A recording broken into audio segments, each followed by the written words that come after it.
সব কিছুই নির্ভর করবে মানুষের উপরে। আমরা 1971 সালে যুদ্ধ করেছি, দেশ স্বাধীন করেছি। আমরা তারও পূর্বে 52 সালে আমরা ভাষা আন্দোলন করেছি, 69-এ আন্দোলন করেছি, এবং সব শেষে এই দীর্ঘ 15 বছর ফ্যাসিস্টদের বিরুদ্ধে লড়াই করে আমরা একটা জায়গায় পৌঁছেছি। এই জুলাই মাসে, আগস্ট মাসে আমরা একটা ভয়াবহ দানবীয় একটা সরকারকে আমরা সরাতে সক্ষম হয়েছি। সুতরাং আমরা পারি, আমরা যদি ঐক্যবদ্ধ থাকি আমরা পারি, এবং আমার বিশ্বাস যে আমরা পারবো। আমি রাজনীতিবিদ হিসেবে আমি তো তাদের মতো আপনার টেকনোক্রেটস নই, এবং সেগুলো আমার জানানোর বিষয় নয়। আমি এইটুকু বুঝি যে আমার দেশের মানুষের যে পালস সেটা আমি বুঝি। আমার দেশের মানুষ উপরে উঠতে চায়, উন্নতি চায়, একটা সত্যিকার অর্থে গণতান্ত্রিক ব্যবস্থা চায়, এবং সেই গণতান্ত্রিক ব্যবস্থার মধ্যে দিয়ে কিন্তু সমস্ত বিষয়গুলোর সমাধানের পথ খুঁজে পাওয়া যাবে। অনেকে আজকাল অনেক কথা বলছেন, সংস্কার হচ্ছে। সংস্কার তো আমরা অনেক আগে উপলব্ধি করেছি।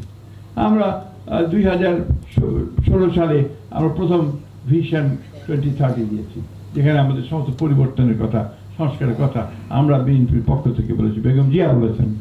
আমরা 22 সালে আমাদের নেতা তারেক রহমান সাহেব 31 দফা দিয়েছেন, যে 31 দফায় আজকে কিন্তু সমস্ত সংস্কারগুলো যে কমিটিগুলো হয়েছে সেই বিষয়গুলো নিয়ে আলোচনা চলছে।